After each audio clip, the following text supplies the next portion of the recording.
As children, we were told not to be afraid of the dark because monsters don't exist. But when the moon was full and it cast its light through the bare branches of the towering oak tree outside of your window, and its shadows crept like gnarled fingers across the walls of your bedroom and crawled up onto the foot of your bed, you still pulled the blankets up to your chin and closed your eyes to shut out the things they told you didn't exist. Because the fear was real. And now that childhood has passed, many have forgotten that fear. But some of us know the truth, that monsters really do exist. Hey campers, the moon is full and All Hallows Eve is just around the corner. So strap on your hiking boots, grab your flashlight, and hit the trails with me. On this episode of Weird Wilderness, I have a very special guest in the studio. His name is Denver Michaels. He's a published author who has a passion for cryptozoology, the paranormal, lost civilizations, ancient history, and all things unexplained. I'm your host, Heidi DeLuna, and I'll be your camping tour guide. Welcome to the Weird Wilderness. Thank you so much, Denver, for joining me. You are actually my very first interview on the Weird Wilderness podcast. So welcome to the Weird Wilderness. Thanks for joining me. And I would love for you to explain a little bit about your background, how you got into cryptozoology, kind of what, where that all started for you before we kind of dive into our discussion on the Dogman encounters. Okay, well, yeah, basically, I just call myself an author that I'm just kind of guy that's interested in weird things. I'm not really I don't have any kind of background. I really no expertise. I'm just some dude out here that likes to write about weird stuff. And I wrote my first book probably about I guess about 6 or 7 years ago.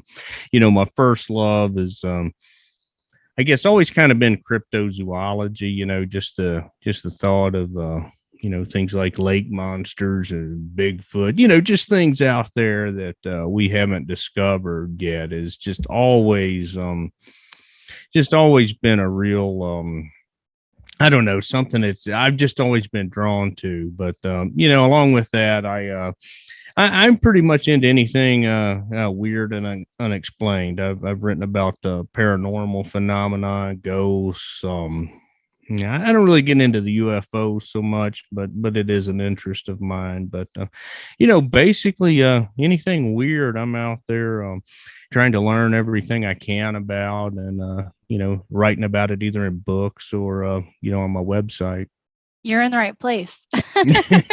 Yeah. Well, what you find too is like, you might be interested in cryptozoology, but, with all this stuff, like one rabbit hole kind of goes into another. You could be, you could be kind of into Bigfoot, and then you start going down this one rabbit trail, and the next thing you know, you're into all these Illuminati mind control stuff. It never ends. The way it goes.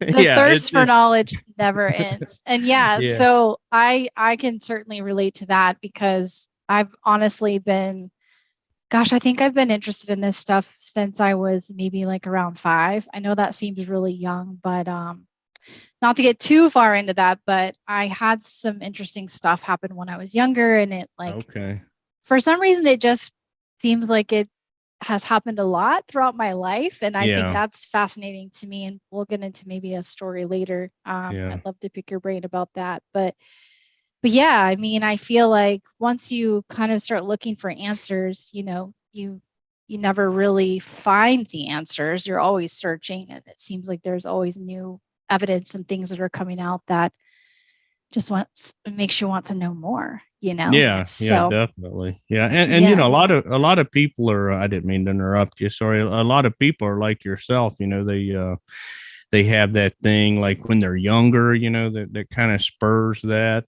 For me, I guess I was just always, always just kind of a weird kid. I didn't really have anything happen that I could point to, but, but for whatever reason, I was kind of the nerdy kid in sixth grade, checking out books at the library about astral projection and things like that. So, that's I didn't really have anything happen to me, but just always kind of a weirdo, I guess. You grew up with Unsolved Mysteries too. I was Oh way yeah, too young yeah. to be watching that, but I did No, enjoy. that was like during high school. 'Cause Yeah. I'm almost 50 years old, so that was like in my high school days. That was must watch TV on Wednesday nights. I'm not too far behind you, so I grew up in the 80s. So yeah. Okay.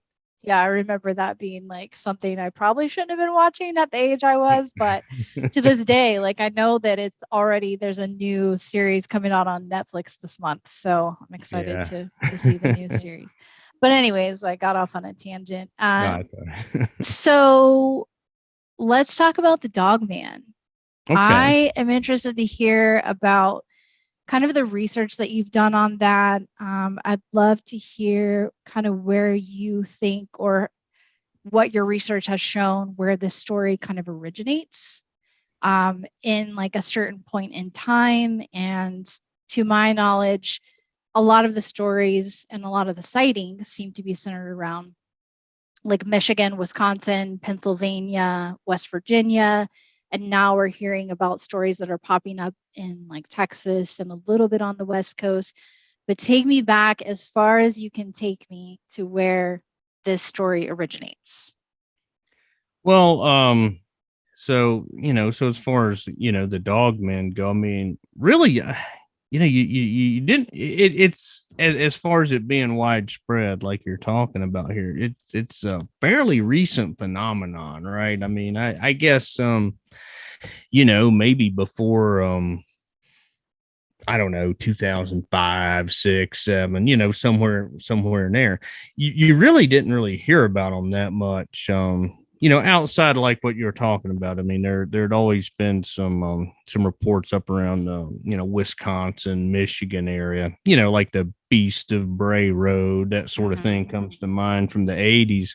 But I don't know. I don't really know like when it was or what happened, but from let's just pick a random number like from 2010 thereabouts. It's like Dogman reports, you just start hearing about them all over. Mm-hmm. And I mean it's like to the point right now. I mean gosh, I mean, it's kind of, I wouldn't say it's really up there with sighting numbers like you have with Bigfoot sightings, but I mean, it's getting up there like to where it rivals it. And Mm-hmm.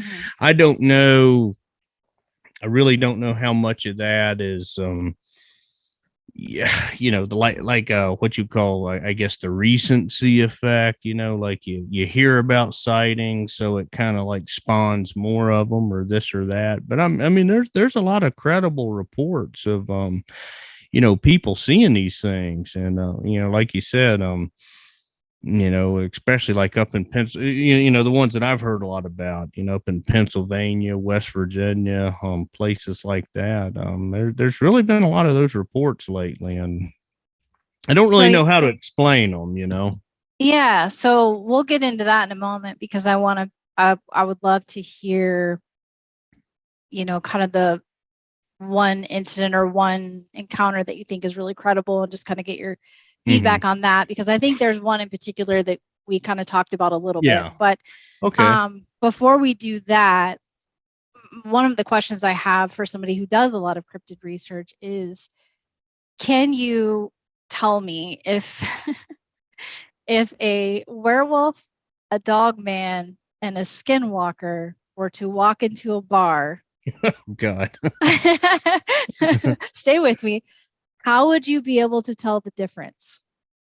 Well, I mean, I don't think you could, Good personally. answer.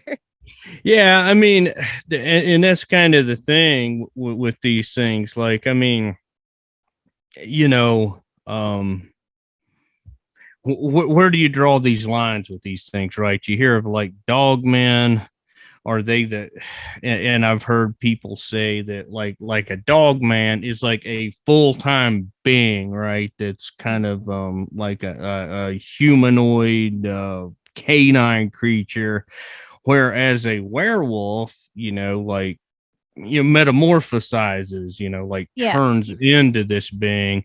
And I guess a skinwalker, that would really be like a that would kind of be a shapeshifter too, but more Yeah. from like an intentional like black magic kind of thing. Shift. um Yeah.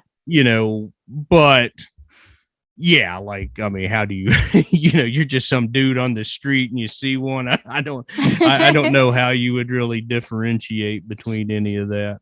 So there probably are some characteristics I would say maybe that when you're talking about sightings more so of the dog man that seem to be common and seem to be like the common characteristics of this is the criteria that says this is a dog man. What, in your opinion, are those things? Just for people who are new to the show and have no idea what a dog man is, like if you can give me a list, a rundown of what that Yeah. classification looks like. Okay. Yeah. So typically, a dog man would be a being that, kind of like the name says, a dog man, right? They walk up, like a if you maybe picture like a wolf or like a really big canine creature that like walks or is capable of walking on two legs. Sometimes people describe them on all fours. That's very common too. Sometimes people will say that they're walking on all fours, but like stand up and then walk like a human. But the biggest thing here, right? They can walk on two legs. They're 6, 7, 8. I've heard people say 10 foot tall in some cases. Elongated snouts. People say kind of like a German Shepherd head or like a wolf head. A lot of times, like a real like a real buff torso, Like they've been going to the gym. yeah, like muscular arms a lot of Yeah. times. And you almost always hear like really long claws. I mentioned the elongated snouts. I've never really heard of these things. Being like a pug or something Yeah. kind of lovable. It's always like a real long snout, long fangs. But what you almost always hear is that their eyes either like a yellow or amber color and like glowing, sometimes red, like glowing red eyes. And people very oftentimes make note of the eyes of these things. Yeah. And let me back up, and like some reports, the person will say it had a bushy tail. Sometimes you don't hear about a tail. That's just kind of that's not always consistent with them. Yeah. So I know that we had talked a little bit offline. You had mentioned that there was a case, or I don't know if I'm allowed to say the name. I don't necessarily want to say the name if this person's trying to remain anonymous, but I think it was a case that I found on the North American Dog Project site. And that's actually what led me to you Okay. directly. Do you mind sharing that case? I assume this is one of the more credible cases. I'd love to hear kind of what what you spoke to this person, correct? Was it part of I your did. research for Yeah, your I book? did. I actually it wasn't really for a book. So like what I've later learned is that this guy had kind of hold on here. I've got the report here that I'm pulling up here. But anyway, like he had talked to several people, and I don't know who he'd talked to after he talked to us, but he submitted a report to the National Cryptid Society. And basically, this is a fella, Jesse James Dirtle. He started the National Cryptid Society. It's got a website. I don't know if it's .org or .com, but whatever, just Google it. You can find it, and you can submit reports right there. There's Facebook group, Facebook page, blah blah blah. But anyway, this fellow, I'm kind of loosely affiliated with him. What the guy Jesse will do, somebody will submit a report, right? And some of the people that Jesse knows, he'll with the witness's permission, if it's okay with them, he'll send it to like a couple different guys and gals, and everybody will kind of give our take about it, and then Jesse will write it up. This particular case, it's a fella named Ronald. I won't say his last name, even though he put his last name out there, but we'll just call him Ronald. But at any rate, I want to say it was like 2018 that he submitted the case to the National Cryptid Society, and Ronald, he lives in West Virginia, not too far from Huntington. And a lot of your listeners, Huntington is about I guess about an hour south of Point Pleasant. So most of your listeners will probably be somewhat familiar with Point Pleasant, from the Mothman and all of that. But that's kind of an area, just like that whole area, that southwestern West Virginia area along the Ohio River is just kind of just renowned for weird activity. The hotbed of weird stuff. It is, whether it's UFOs like Mothman, like we just talked about, Bigfoot sightings. I mean, you name it. It comes from that part of the country. But let me pull up. I got his report here. I'll just bang off some highlights from the report. He was in he was driving home one night. It was kind of around dark, and like he's going around this corner on a country road, and he said he kind of saw what he thought was like a really big black bear. So he I guess stopped his car. And then he noticed, like this isn't a bear. It's more like a wolf, but he said it had a long bushy tail, pointy ears, like a canine snout, and like really black hair. And then one thing that stood out to me, so kind of like what I just talked about a minute ago, he said it had glowing amber colored eyes. And I'm telling you, you get that a lot in these dogs, either amber colored or like red eyes. And he said it like stared at him, So question and, about the glowing eyes. Is this something that is visible in the daytime too? Or is it like the situation where the light is kind of like reflecting? Well, that's a good question. That would be for someone that's probably done more Dogman reports than me. Most of the Dogman reports I have heard have been at night, but I will tell you of one that a guy shared with me. So I have heard of it at least one daytime where the Dogman had, I was just curious, like amber colored eyes, like this fellow Butch Wachowski, he passed away not too long ago, but he was talking to me about a sighting. He lived up in Pennsylvania, and he told me about a guy, a bow hunter, that was actually, he was like up in his tree stand, and no kidding, like a like an 8-foot tall Dogman, like I think I heard of this one. Yeah, well, maybe you have. I don't know how many rounds it had made, but me and him, we were on a podcast at the same time, and he was talking. I mean, we were kind of talking back and forth about it, and yeah, he said that this hunter said that this thing was like 8 to 10 feet tall, and it had like yellow colored eyes, and he could see that in the daytime. So terrifying. Yeah, I know. I mean, it's like, that's when you like turn the gun or arrow on yourself. Well, I'm not much of a runner, like in situations when I'm afraid. We'll get to that later too. But yeah, sorry to derail. I was just curious if you ever heard. that No, kind. yeah, but like mostly, like I'll if I'm being honest here with you, like I guess, God, the bulk of these things that I've heard about it have been at nighttime. I've not heard a whole heck of a lot of Dogman reports, That's in the interesting. daytime.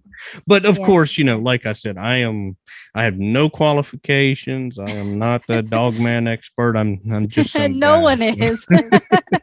No one Yeah.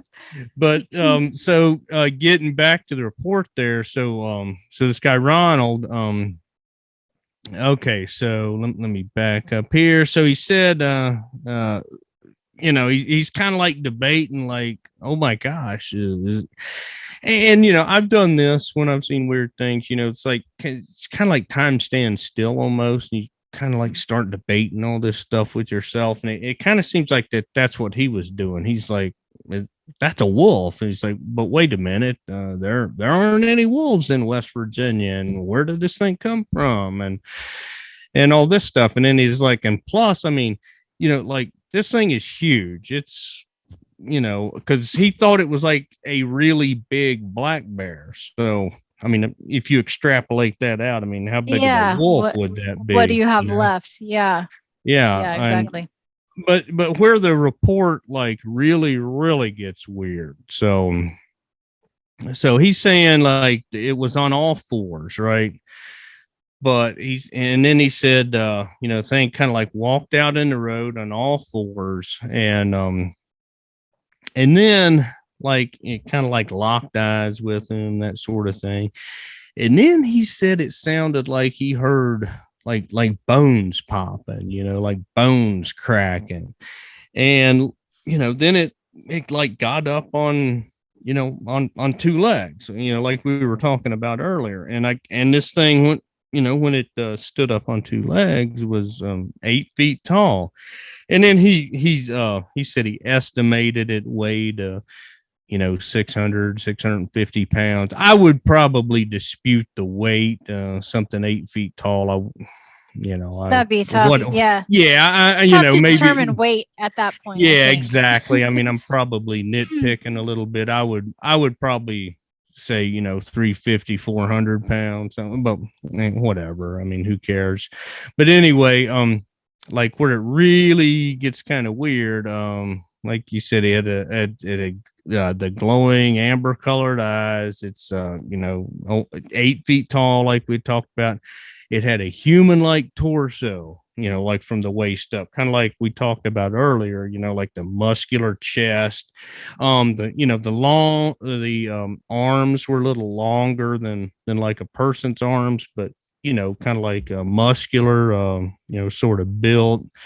And he said it had like human like hands, but that like the fingers were longer than humans, and really long claws. And he went on to say that the hind legs resembled those of a dog or wolf. That's something we talked about earlier. This, most of these, for whatever reason, all of these dog band reports, they talk about like a muscular, like human, like chest, right?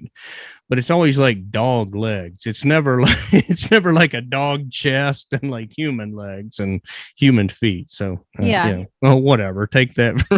That's something that I've always kind of been like, well, why wouldn't they just have like human legs and feet and Because like a they're not dog because chest? they're not werewolves, right?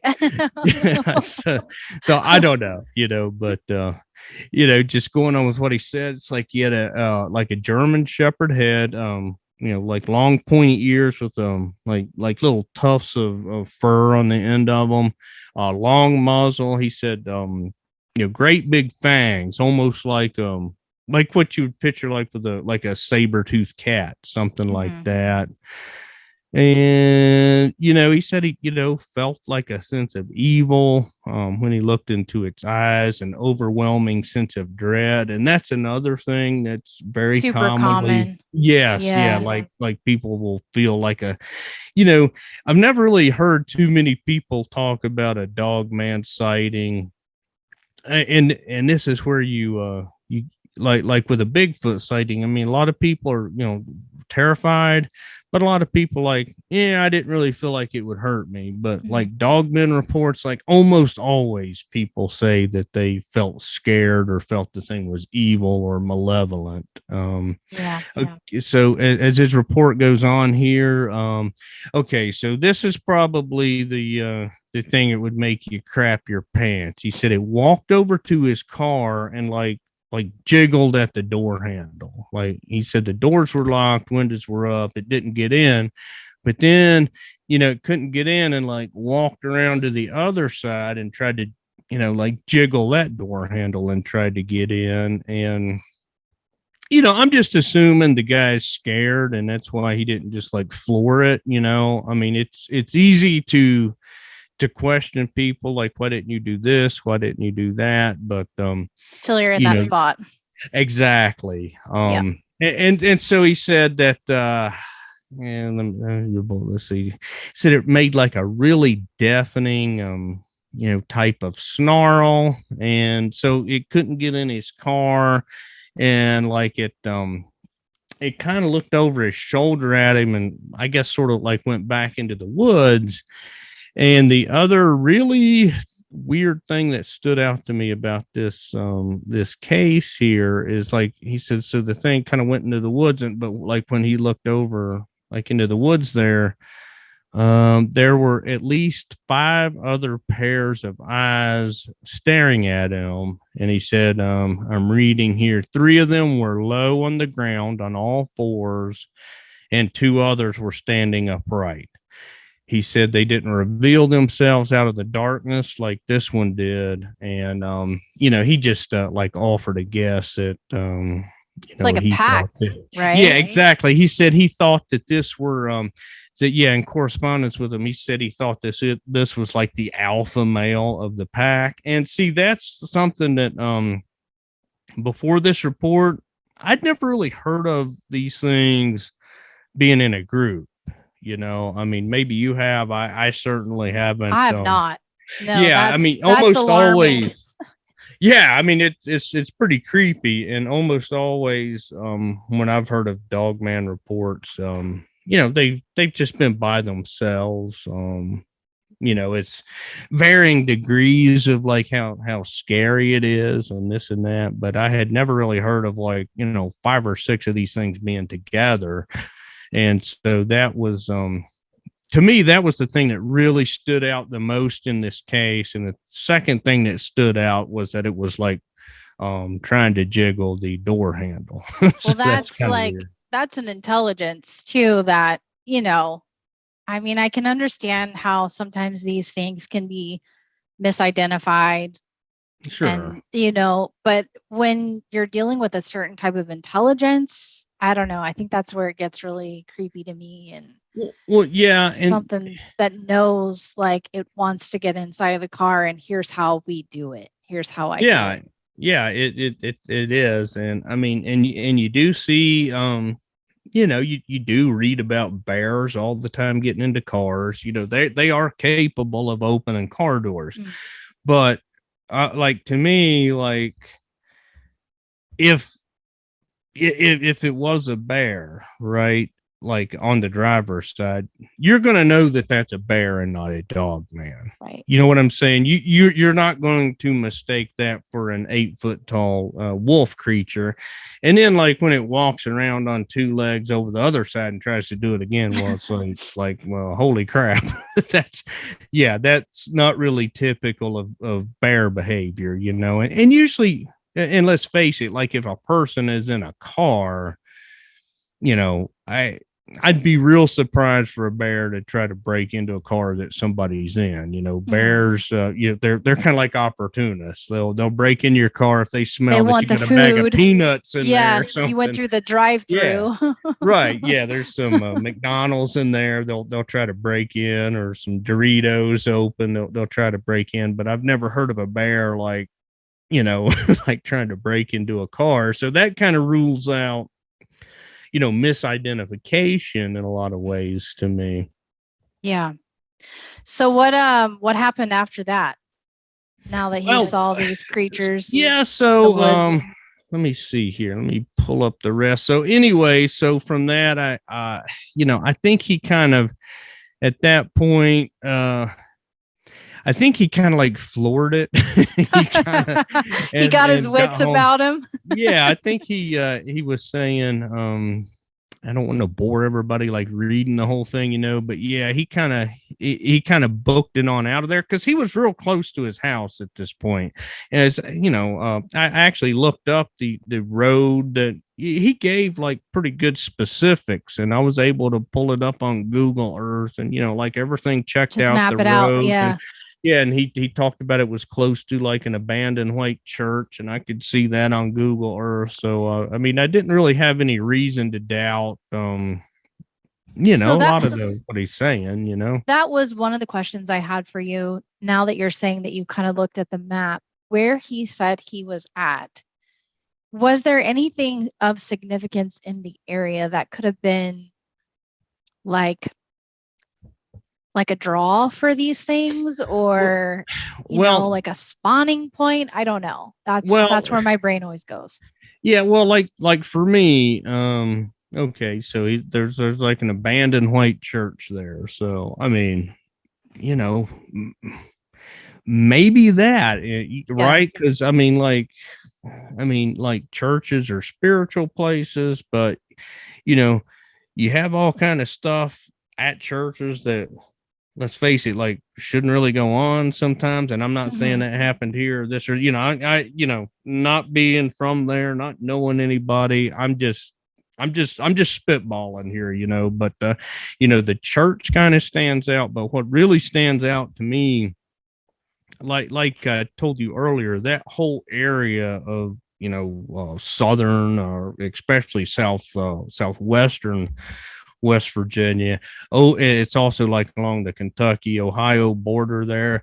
I'm telling you, man, that whole area, there's a lot of just weird stuff that goes on. I mean, we talked about Mothman. I don't, there's oh gosh, that area of the country, there's just all like all of these old burial mounds, things like that. A lot of them have been destroyed. And I'm not saying that it's because they're like old like Indian burial mounds necessarily, but I think like a lot of those mounds were built probably like along ley lines, earth energies that like there's a reason there were so many mounds and things like that there, if that makes sense. I think this whole area, whatever it is, there's just like something about it, if you take like the Mothman stuff. I mean, back when Mothman was going on, you had like all these UFOs, men in black, this Indrid cold stuff back then. It's just a weird place, and I don't mean to offend anybody that lives there. No, I'm with you. I have a strange theory, but I feel like I need to save it for another episode. But once I get into the story that I have, you get a little bit of that. But yeah, I was just curious because it kind of lines up with some of the thoughts I have. Yeah, I mean, to me, a lot of it is like kind of just the area. I mean, I think you just take there's just kind of going like going way back to pre-Columbian times. Even it just seems like there was for instance, like when like when Europeans were, like when white people were pressing west there into West Virginia, there, in that part, there were no like permanent villages or anything there. And like in, John Keel's book. So I think it was in his Mothman book. He's like, why was nobody living here? It's like they knew that this was a weird place. They knew, and they didn't want to, out.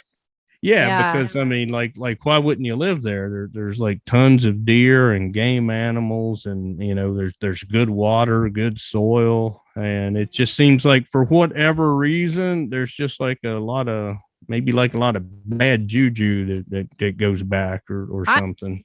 I think people are tapped into that, or used to be really tapped into that, and I think some people are just naturally more sensitive to those things. Sure. Maybe we all were at one point. Yeah.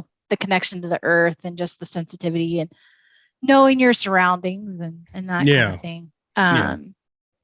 But yeah, so how did his story wrap up at the end? He just took off like a bat out of hell. Yeah, so let me pull this up because I like highlighted some of the things he said here that I thought was pretty interesting. So okay, so he was 19 years old at the time, and so like he got home, right? And he lived with his parents at the time, and he was just, you know, scared S-less. Yeah. and so it's You and can so say it if you want. okay, I didn't know if it was I don't want to I don't know if it's a kid friendly show, but yeah, like No. he was scared shitless, right? So he tells his parents, and he's like, but of course they didn't believe me. So yeah, I mean I can relate to that, right? Everybody can probably relate to their parents not believing them. And he said they just assumed that he saw, like a big black bear, and like, and he said that they thought that driving after dark, a big black bear would kind of play tricks on his mind. And he's like, but yeah, that wasn't it. And he said it really kind of affected him, and he sort of isolated himself for about a month or two. And that's kind of a common thing with sometimes even like with Bigfoot sightings. I've heard of a lot of people that do kind of like go and do this show, because I mean that like rocks your whole It paradigm shakes and your world. worldview, right? Yeah, I mean that's shakes you up. I mean, you got a Dogman breaking into your car. I mean, that's got to be on par with the alien abduction things you hear about, like Hmm. breaking into people's bedrooms, things like that. So he said he kind of like isolated himself for a couple months, but eventually that he sort of started coming around. But he said that then, after he kind of, I guess, got out of his funk, he started doing some research, like really hard research, and he said that's when he came upon the Dogman phenomenon for the first time. So it seems like he learned about Dogman after his encounter, rather than somebody that had been a Dogman enthusiast for the last 10 years and then had a sighting. So I think that might lend a little more credibility than someone, say, who's like avidly say believes in Bigfoot and's out trying to capture evidence and has a sight. You know what I'm saying? If that Hmm. makes sense. If someone that doesn't really have an awareness or interest in these things has a sighting, to me kind of has a little more weight than somebody that's out there setting up game cams and stuff like Yeah, that. yeah. So I don't know if you want to hear my story. Nah, go ahead. I love to hear um, stories. so I don't know that my encounter exactly fits with the dog ban, but you'll hear why. But this happened back in 1995. So I was 15 going on 16. I grew up in southeastern Indiana, so Let me really interrupt close. you. That Yeah. was before Dogmen were cool in 1995. Yeah. So I had no clue about what any of this stuff was. And Yeah. I'm just like you said, I didn't find out about this stuff until much later. But yeah, it was before the internet. I remember we got internet dial up when I was a senior going into college. So I lived in a really small rural community with about 1,600 people. It was a farming community. Like I said, southeastern Indiana, so really close to the border of Ohio and Kentucky. Could drive to Cincinnati in about 45 minutes. But Okay. the area that I lived in, we called it, out in the country, but pretty much everything's out in the country. And the property that I lived on, the backyard was probably maybe like a quarter acre. And then it butted right up next to a giant field that was probably like 2 acres by 2 acres. And the left hand side of the field was open and connected to our neighbor's field. And The right side was mostly open with a little bit of tree line, and then at the very back of the field was another tree line. But there was like several football fields lengths, of open space right there. So it was the first time that my boyfriend had come to visit my house, which is also interesting. My girlfriend was with me for moral support, and we were all just kind of like hanging out in the backyard. And it was in the fall, and it probably would have been about maybe like 5:30 or 6 in the evening, and still plenty of daylight left. The sun usually set around like 7 or 7:30, I think, as it got a little bit later in the fall. So plenty of daylight. I remember that very clearly. And also, my mom would never let me be in the backyard with a boy if it was dark. So there's that. Um, but we were just kind of sitting on this porch swing out in the backyard, just kind of shooting the shit, just doing what teenagers do. And my friend was sitting to the left of me. The boyfriend was on the right. We're just all squished on this porch swing. And all of a sudden, this thing appears like down to my left, probably maybe like no more than 50 feet away, maybe not even 50 feet away. So it's this black dog, and the hair on this thing was probably like this long, all over its body, big giant head. It was on all fours. We didn't see it like run up. It literally just like was there. And we were so freaked out. I'm not, like I said, I'm not a runner. I'm somebody that like, I don't move. And the boyfriend was a track star, cross country athlete. He was so scared. He jumped and climbed up on the back of the porch swing. And my hand was like propped on the swing, and he was standing on top of my hand, like and they trying. say chivalry's dead. I know, that's what I said. Ladies, if your boyfriend like traps you on a porch swing when there's some creature, like that's your sign that you need to maybe reconsider that relationship. But yeah, he was terrified. He did the flight thing. I froze, my friend froze. We're kind of like looking at each other like, what the fuck do we do? Like, I don't know. And then no sooner than like we kind of had this moment, we looked back at this thing, and I mean, it was looking at us. It was staring at us, like very aware that we were there, aware that we were seeing it. The back of this thing probably was maybe like 3.5 to 4 feet at just the back. But like I said, it was on all fours. So I don't know. It didn't ever stand up because it didn't last that long. So by the time we kind of looked back at it, it did this thing. Then this is where it gets really weird for me. And I still to this day, I don't understand what I saw, and we all saw it. It like didn't move like the way animals moved. It like did this like jerky, like twitchy, weird thing. And it happened like fast. It was like boom, boom, boom, boom, boom. And then it was just not there. Like it didn't run off. It literally just vanished. Like vanished. Just vanished. And I, to this day, have no earthly idea of what it could be. And I think that's part of the reason that, I've always been interested in the supernatural. And like I said, I've had some strange stuff happen from the time I was a kid. But the fact that I wasn't alone, that there were other people that saw it too. And like, I know what coyotes look like. And, it wasn't a bear. It wasn't anything like that. But whether or not it was a true Dogman encounter, I don't know. It was scary. It looked at us. It seemed intelligent. It was very large, and it was there, and then it wasn't there.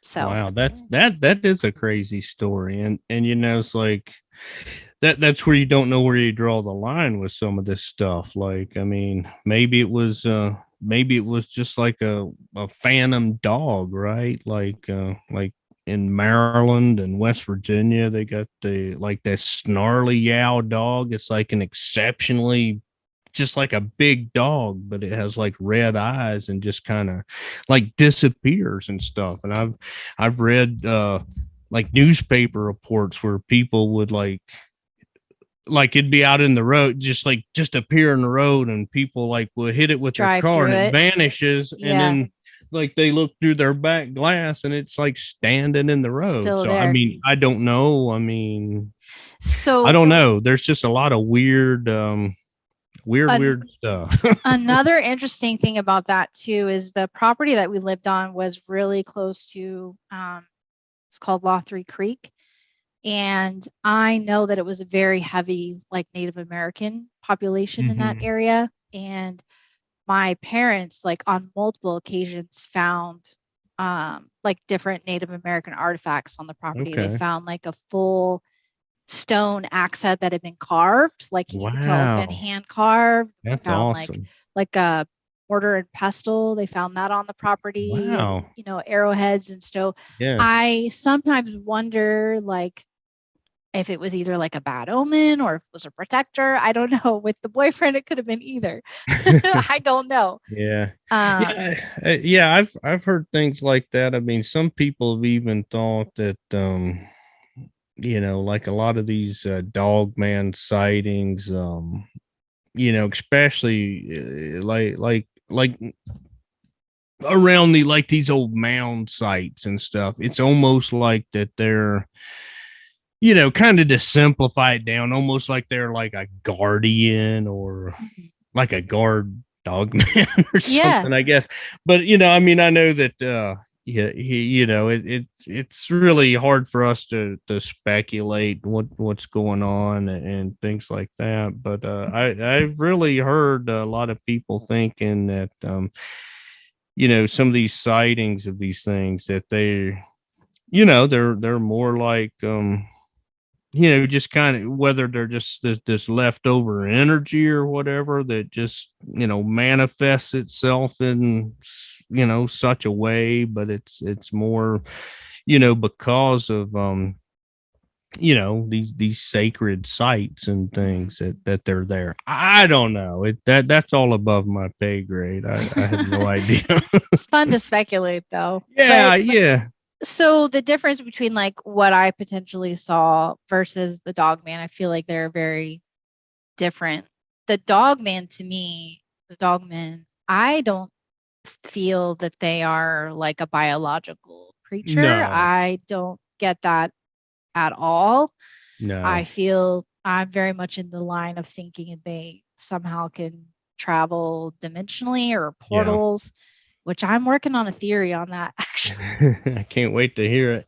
I'm a I thousand. don't. I'm 1,000% with you on that. Like, for me, like to me, cryptozoology is the study of hidden animals, and what I think fits into that is like lake monsters, out of place animals, animals that we think are extinct but really aren't. Mhm. But let's face it, an 8 foot dog walking on two legs with a big muscular chest and glowing yellow eyes, that's not something that can happen in nature. So people can get mad all they want. I don't think of dog man as a now, I'm not saying I don't believe people that see them. I'm just saying I don't for one second think that there's an undiscovered Like a you know canine. bipedal canine out there that Yeah. we're waiting to find, and people that are out there trying to get like this physical evidence. I mean, I think you can do what you want, but I think you're Mhm. wasting your time trying to study that scientifically. And in my opinion, I mean, that's just one man's opinion, but Yeah. and Bigfoot, I'm kind of like 50-50 on, but dog man, upright canines can't exist in nature. I mean, like, yeah, um you can see like wolves or dogs, and you can even kind of teach your dog to like kind Yeah. of hop on his legs for a few, but he's like all They're not really awkward and built for that. yeah, Yeah. like if you teach your dog to do that, right, they're like all awkward and stupid looking, and they look like clowns. They don't look scary when they're doing it, right? Yeah. So it just the physiology just doesn't work for me. And I've never been a big believer that the dog man phenomenon is even something that should even be in the cryptozoology In realm, that bracket. actually. Yeah. Yeah, as Yeah, far as I I'm think concerned. for me, I think that's just a way you try to fit it into a category when you're trying Yeah. to explain things. But Yeah. yeah, I'm leaning a lot more lately towards certain things being, I don't know, like connected to portals. And like I said, Yeah. I could get into a whole episode on that, and I might Yeah. eventually I do mean, that. that Specifically, Yosemite makes me, I don't know what's going on in Yosemite, but I have some theories about the fact that it's granite. It's very heavy in granite, and yeah. granite has a lot of quartz. Yeah. And I don't know what it is about like the low level frequencies, but I don't know. I wish Yeah. there's I a way mean, to test it. I wish there was a way to like just go out and like take the science with you and measure. but it's like, like these portals, if they exist, and I believe they do, it's like I don't know how you could study that Yeah, scientifically, right? Because like I would, just my opinion. I mean, I think that they just like open and close, and like one minute it might open over here, but the somewhere next else. minute it open over there. And like, how do you conduct a repeatable experiment like to prove anything? You That's can't. the But I problem. think that that's where like a lot of your those bizarre disappearances come from. I think that's probably where a lot of your Dogman, and even a lot of your Bigfoot stuff, right? Because Mhm. let's face it, there's a lot of high strangeness with that, like where people will see these Bigfoot creatures, but like they leave tracks that just disappear. You Yeah. have the bursts of green light and they disappear. I've people have told me about like like pixelated Bigfoots, like the movie Predator. I mean, so like that can't happen. And people do all these mental gymnastics to be like, oh, maybe their hair reflects light. And no, no, No. no, you're just being a silly goose. This is, this is something that's, you know, from somewhere else, basically. And then, like I'm not sure if you know this, but I live in an RV and just kind of travel all around the I country. And was I going to ask you about that. I think I read you had been doing that for like the past year. Are you still 2 years, yeah, two and years? I've Dang. been, Okay. yeah, Good for yeah, you. I've That's been all. awesome. Yeah, I've been all over the Southwest, and it's like everywhere you go in the Southwest, you see all these petroglyphs of these, people can call them spirals, Milky Way, this or that, but I think that they're portals because, like, I've got all these pictures of these portals, and you have these freaking creatures with like antenna coming from their hand, and they're like holding the portal, right, or the spiral, and then you've got these like other creatures that are like upside down, like underneath it, and it's like they are trying to tell you that like something weird like came through this. Through the You know what I'm thing. saying? It's Yeah. like what, like how much more can they spell it out for you that these weird things are coming here from somewhere else? And so I think that just how do you prove it? Well, you can't, but I think that that's what's going on, and any number of things. I wish we had a way to prove it. That's the one thing in my lifetime Well, I would if love you to could have prove the it, it answer wouldn't be to. fun anymore. I know that's true.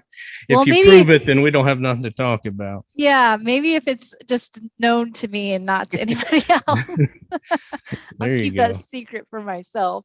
go. But yeah, I don't know. This has been a lot of fun. I really appreciate you sharing your knowledge, and it's just, refreshing to hear, I guess, somebody else be passionate about these kind of things. And I'm curious, in your travels, I assume you're hitting up some of these spots that are of interest to you. Are you gathering data for your next book? Like, Oh yeah, like I mean, I'm always working on something, so like yeah, sometimes like I don't really even know what I'm working on, but I'll go somewhere and then, like a year later, it's like, oh yeah, that would be perfect. So I'm always, just, trying to do as much research about places I'm at. Actually, right now, I'm actually about 30 minutes outside of Roswell right now, which is, oh, yeah. Roswell, of course, is kind of a cool place. And I'm Hmm. out here on, at this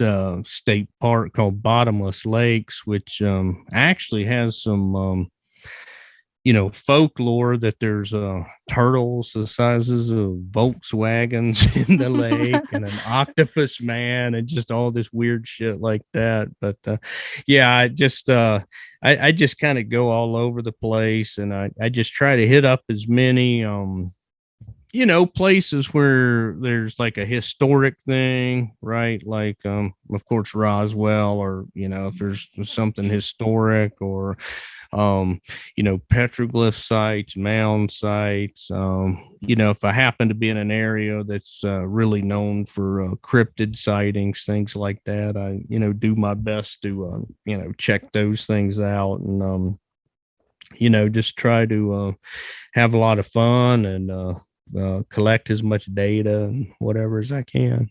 That's awesome. So, have you ever personally had some encounter? Like, I know you said initially when you were younger, not necessarily, but now that you've been digging into the research, like, has there been something that you're like, I don't know what that was? Like you can't explain it away.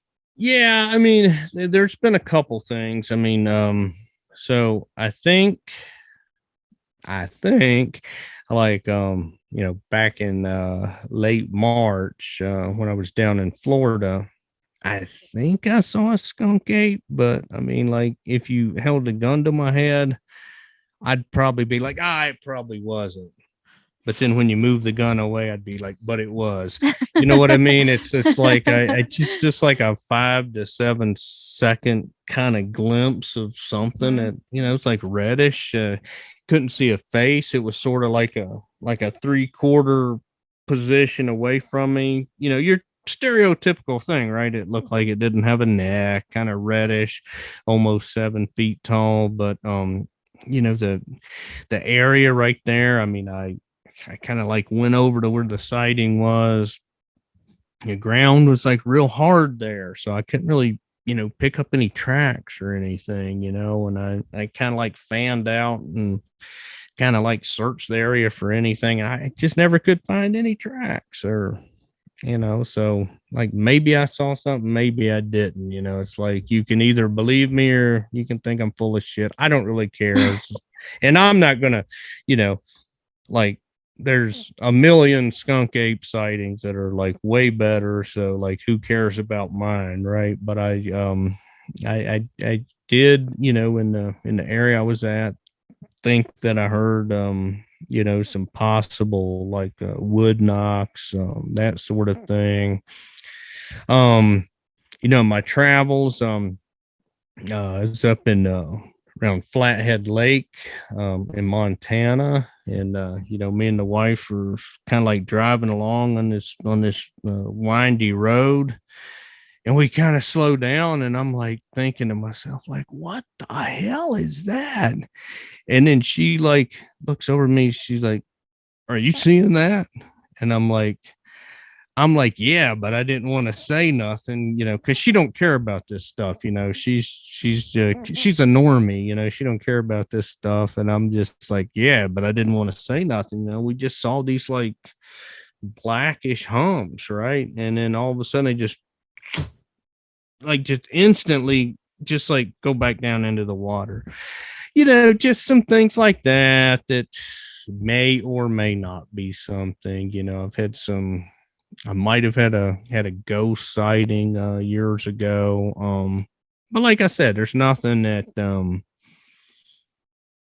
I could certainly prove in a court of law. So, with that being said, I think, I'll make this a normal part of my interviews, kind of to wrap things up a little bit, but also a little bit to put you on the spot.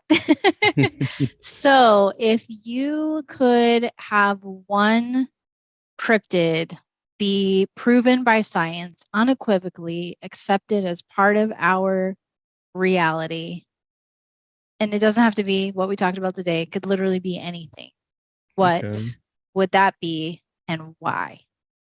I mean, for me, 100%, it would be lake monsters or sea serpents. Whatever you want to call them. I think they're probably kind of the same thing. And the reason for that is I've just always believed. I guess it would kind of be like personal vindication for me because I've always believed that out of everything out there, right?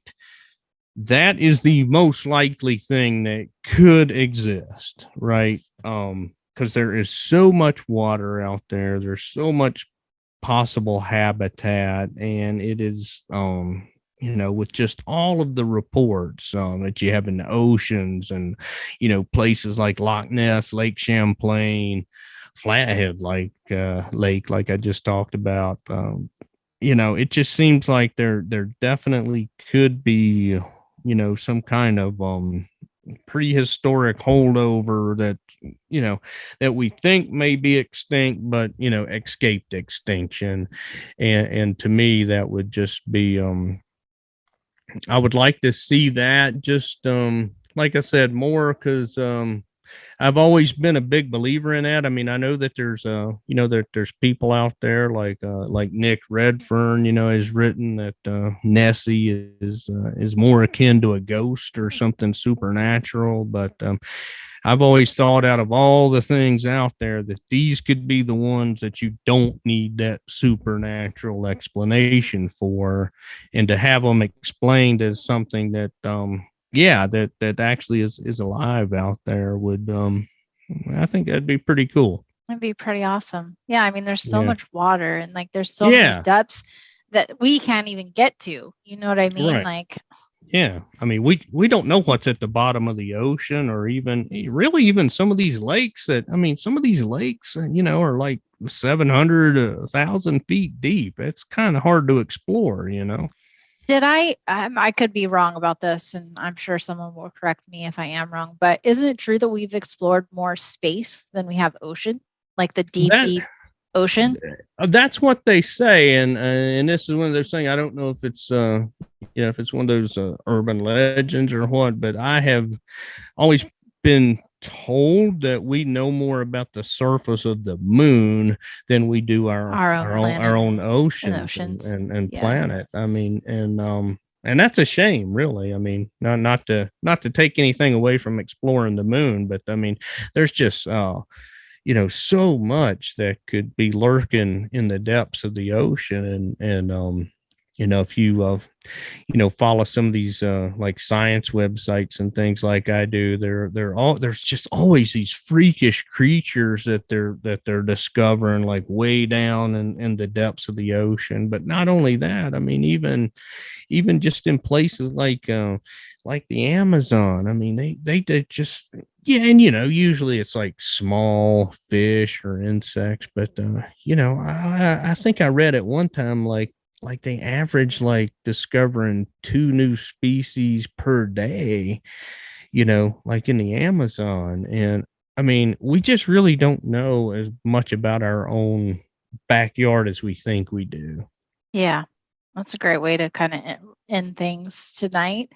So, before we do wrap up, I definitely want you to tell listeners where they can find out more about you, keep up with what you're doing, learn about your books, buy your books, all that good stuff. So, tell the listeners Yeah, where to go. best thing, if anybody'd like to purchase any of my books, I just send everybody just search for Denver Michaels on Amazon. All my books are on Amazon. Unfortunately, that's just the easiest place to send everybody. Just go to Amazon and get them.